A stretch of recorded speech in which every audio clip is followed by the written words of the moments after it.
Hey guys, Noctaris here. If you're coming from my last video where I showed you how to make a space car edit in Blender, welcome back. Today I'm going to teach you how to take those images you exported and turn them into a video using After Effects. Let's get right into it. Alright, now open After Effects. Once it's open, click on New Project and then create a new composition. You can either copy my settings or match the resolution and frame rate you used in Blender. It should be around 15 seconds long. Once you've set that up, click OK. Now open your File Explorer and locate your background music. If you don't have one, you can download the one I used. It's linked in the description. Once you've got it, simply drag and drop the MP3 file into After Effects, then drag it into your timeline. You should now see an audio layer. Before we move on, hit Save so you don't accidentally lose any progress. Press the spacebar to play the timeline and check if your music plays. Now click the audio layer and press the L key twice. This will open up the audio waveform. Just like in Blender, we'll now add some markers to sync with the beat. To do that, press the star key on your keyboard at the moments you want to mark.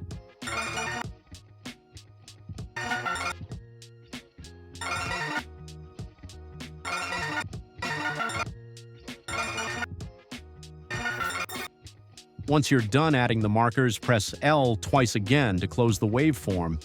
Now it's time to import our image sequence. Double-click in the project panel. A folder browser will pop up. Find where you exported your Blender images. Open the folder labeled 1.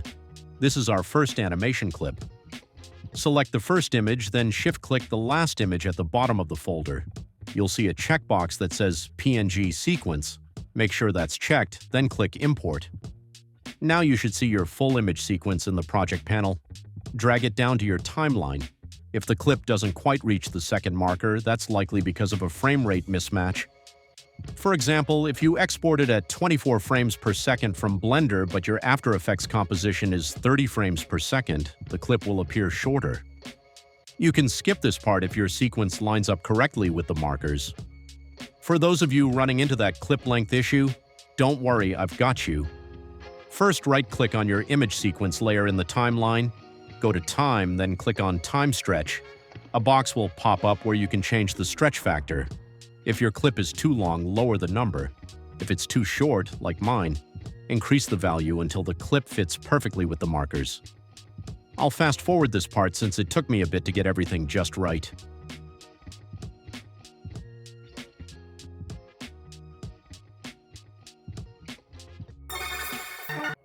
Once you've stretched the first clip to the correct length, we can move on to adding the second one. Just like before, go to the folder labeled 2, import the image sequence the same way, and drag it into the timeline. If it's too short again, use Time Stretch and adjust it until it fits. Keep doing this for all your clips, just go one by one, import from folder 3, then 4, and so on.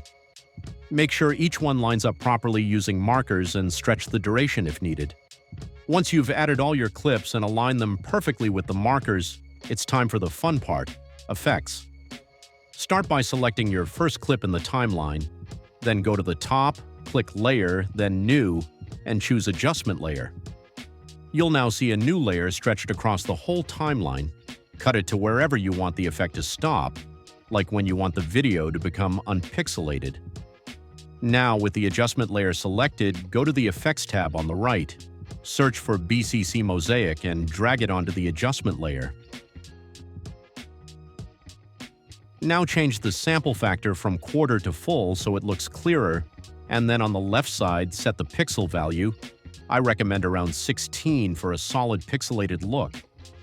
Next, search for CC Vignette and add that too. You can adjust it however you like to get that dark edge cinematic feel. Once that's done, select the top layer again and create another adjustment layer. This one won't be cut because it's going to be our scene enhancer. Search for saturation and drag it into this new adjustment layer. In the effect controls, increase the saturation value to around 10 for a bit more color pop.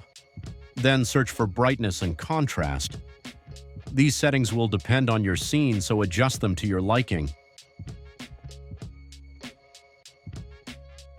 After that, search for vibrance, add it in, and boost it to 10 as well.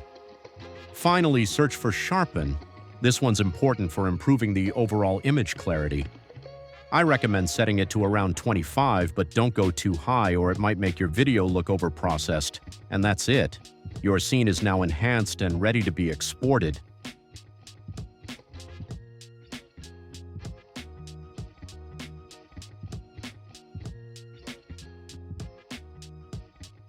Alright, now it's time to export our video. Go to File, then Export, and click Add to Adobe Media Encoder queue. This will automatically open up Adobe Media Encoder. Just wait a moment while the dynamic link finishes loading. Once it's done, you should see your project appear in the queue. Now you can either press the green arrow right away to start exporting with default settings, or follow along with me to customize the settings for better quality. First, click on the blue text that says Match Source, High Bitrate. A new window will pop up. This is where we'll fine-tune the export. Now here you can copy everything I do.